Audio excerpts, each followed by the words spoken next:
Look at 3-star units that got, I want to say, what should I call this? Basically, look at some 3-star heroes that benefit a lot more from the Molagora change. Since you don't no longer need Molagoras, since you can use stigma for them now, and you can plus 15 them. So we're looking at some 3-stars that obviously benefit the most from these. Now, there's actually a pretty huge amount. Depends on who you use. You can use Doris, and she can benefit a lot from it. But I'm gonna focus on people that get a significant increase in their ability to do what they do best. So I'm not gonna go over the specialty change because specialty change is clearly it's clearly that the Molagora change is really huge for him. Like Lorena with increased damage and the ability just to murder somebody, and Fleur with the chance to just heal for like 10%, increase 45% increase on her S1, and go to her defense at 100% chance to debuff, and Montmorency and Hazel and Kara, etc, etc, etc. So we're gonna talk about some 3-stars that are potentially good at plus 15, potentially. Don't mark my word, my opinions. And some 3-stars that are just pretty useful just to put Molagoras into. So let's go. We're gonna start with Record War. So your girl Record War heals for, well, she heals, her S2 is a passive that heals allies when they deal damage for 5%, and when they die, they get healed for 50%. It only happens once per turn. And fully Molagora is 10% chance, so the more damage you deal, obviously the more heal you get back. Paired with some magic staff, she be healing a good girl. Her S3 is a defense break and increase the combat radius of all allies. This is with awakening skills.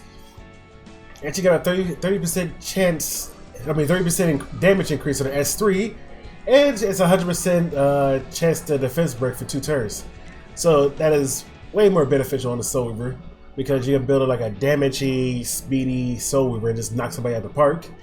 And she's also a pretty good girl. Look at her. Who doesn't want to hug that? She might kill you though. A crazed Banshee. Her S1 is a chance to decrease the attack by 50%. Fully Molagora is a 30% increase and 75% chance to decrease attack. So not bad. Not bad. So all around, she's more. The more Molagora, it's clear she become a more DPS oriented like Soul Weaver, and she can do her job way better. So I feel like the change from Molagora, since she only gotta waste Molagoras to her as an S3, of like, but I have this 5-star that does her job a lot better. I could bring a Tam to DPS too, or I could just bring somebody else like Bassar that I don't have, or somebody to do damage, or Blaze Dingo. Basically, she has a defense break as a Soul Weaver, and she get heals.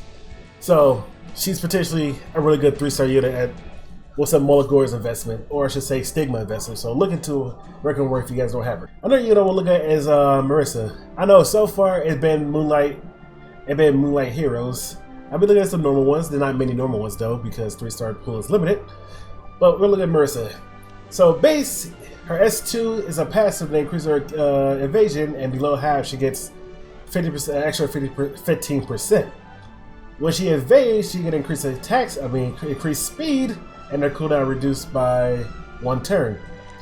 So it's a 5-turn cooldown, and max Molagoras, it's a 1-turn cooldown. I'm pretty sure she get 45 increased damage. I'm gonna take the time to count this. I think it's 45% increased damage on her S3, and it scales with her speed. And it silences the enemy, so it's 4 turns, she evades, it becomes one less turn, she evades again, 1 less turn, and she just kills somebody. Her S2 has a base of 20% evasion, meaning that 20%, she just has a base 20% evasion. With maxed out Moonlight Dreamblade, she has a 40%, because maxed out Moonlight Dreamblade, if you decide to run that with her, is fully maxed out is 20%. So 20% base, 20% Dreamblade, 40% chance to evade. Now, when she below half, it's 15%. So that's what did I say, 45? That'd be 55. And fully Molagora is gonna be 30%, an extra 30% when she below half. So 20, 30, and another 20 from Dreamblade, 70% chance to evade, making her really hard to hit if you don't have something like, I don't know, that 3-star artifact that reduces your chance. Artifact, is it art key? It's like, I forgot what it's called. Making her really hard to hit. And her S1 basically increased her damage by 30% and a 50% chance to decrease the enemy speed for 2 turns in proportion to her speed. So 30% increased damage, 50% decreased speed, 50% brush evasion when below half, and a 45 increased damage on an S3 that silences the enemy on a 4-turn cooldown. So Marissa is another unit that I think is really good, and I really hope to see him because she feel like she'll be annoying to deal with. She's a cool design. So she's another 3-star unit that's pretty cool to use. That will benefit the most for the stigma change. I keep saying Molagora, but they used to say Molagora, but they don't. Alright, the first non-moonlight, non-light, moonlight, dark, I have an aneurysm. It's Judith. Now Judith, as you guys know, is not really, I would say Molagora hungry because you need like a certain point, but now that the Molagora, I use her for PvP, she can definitely get that increase extra 10% in her S3, which increased all allies combat range by 30%, which is pretty beneficial. It's a 3-turn cooldown. If you tie the Molagora so further, she got 100% chance to go stealth, which you get hit. And it's a matter because you really don't hit as Judith unless you make it a DPS, which I've never seen. So I want to see a DPS Judith. Guys, get on that. So all in all, a pretty good unit with the changes because 10% more combat range if you fully max her out, and 100% chance to stealth when you get hit. Make her a little bit safer in arena when she get hit. I want you guys to know that skill enhancing these units will take rare catalysts. And I think you need around 34 or 36 to fully plus 15 at 3-star unit. Quote me on that. But it's around that area. Just know that you need a lot of rare catalysts, which should not be an issue.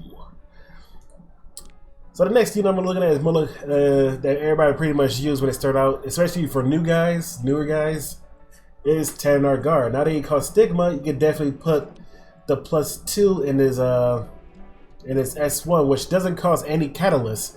So it's a 60% chance to decrease defense for 1 turn, especially if you're doing for wavering. If you decide to go even further, it's going to be a 75% chance to decrease, defense, which is pretty good on an S1 for 1 turn. And you get a 30% increased damage and fully max him out. Now this is the big thing. You can fully max out his S2, which is a 10% chance to combat the dual attack when somebody attacks, and he might join in. So he has a 10% chance to dual attack. I'm pretty sure everybody bases 5% if I'm not wrong. Yeah, everybody dual attack chance is 5%, but with his passive it becomes 15%. What the hell is going on right here? Is that my slider? My slider is Carrot and Destina, I think. That is weird. So at fully maxed out as S2, it becomes a 50% to dual attack. If you use him a Unity, which is I'm pretty sure 4%? 4%. So a full 6-piece Unity set is going to be around 24% chance to dual attack, if I'm not mistaken, right? Wait, it's 27%. Yeah, if you fully max out as S2 and then have a full Unity set, it's going to be a 27% chance to dual attack. Damn, that's actually pretty good, actually, now that I think about it. And when he does dual attack, you get an increased allies combat readiness by 25 and increased attack for 1 turn when a dual attack is triggered. So basically, you could make him a pretty powerhouse. If you have a archer where, is it Rosagana that, it's one of the two. I always get confused with Infinity Basket Rosagana, but I'm pretty sure with a Rosagana increase allies dual attack chance, you can pretty get up to like 30% or more. Yeah, Infinity Basket is an extra 7%, so it's like 32% chance or something like that. I think fully maxed out Infinity Basket is 12%, so that's like a lot. You can pretty much get to like 40% dual attack chance with Tannar Guard and full maxed out Infinity chance. And basically, he's gonna be jumping in, trying to save your butt, etc., etc. This S3 is not bad. Reduce the combat ratings by 50% if you get that 10% combat readiness, which is pretty easy. Like I said, every +2 of skill enhances is only just stigma, so you don't gotta use no catalyst for it. You can +2 everything, and it just costs stigma, less than like 100 stigma for a skill, so it's like less than like 500 stigma altogether. Now, I don't know if I talked about Gunther this video, but I'm going to definitely put him in because I have a 6-star Gunther. My Gunther have around about 5.8k attack, Actually, let me just go to my Gunther real quick. Yeah, there he is. He's on a race set right now. I need to change his gear a bit because game hates me. It's about 5.8 EK attack, and he's sitting at a +2 on this S3. Now before this, it was at 0, and it hit for around 11k if they had a debuff. So 11k, and it hit for around 6k if they did not have a debuff. So with a +2, I haven't found tried to hit anybody yet because I'm a pacifist. But a 35% increased damage on this S3 is going to hit a little bit more than 6k. It's non-crit. So around 7k. Just know that. His S2 increases attack by 75% chance, which is definitely want a +5 because why wouldn't you? Increases attack, and he has a 70% reduced crit hit rate. Crit hit resistance, meaning that he's less likely to get crit, which is making him a pretty tanky boy. And his S1 has a 50% chance to bleed, and it just increases damage by 30%. Now, his S1 is his weakest point. With 5.8 attack, I hit for around, even with a debuff, about 3k damage.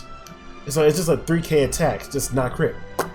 So 35% increase more is definitely going to be beneficial for him, especially his S1. So I'm looking forward to seeing more Gunthers around. And there you guys have it. That's all the 3 stars I can think about right now. There's definitely more, clearly, if you guys use them. Like, if you guys use somebody like Tierra, you can definitely bring her back. Her S2 becomes a 15% chance, if I'm not mistaken, if you fully Molagora her up.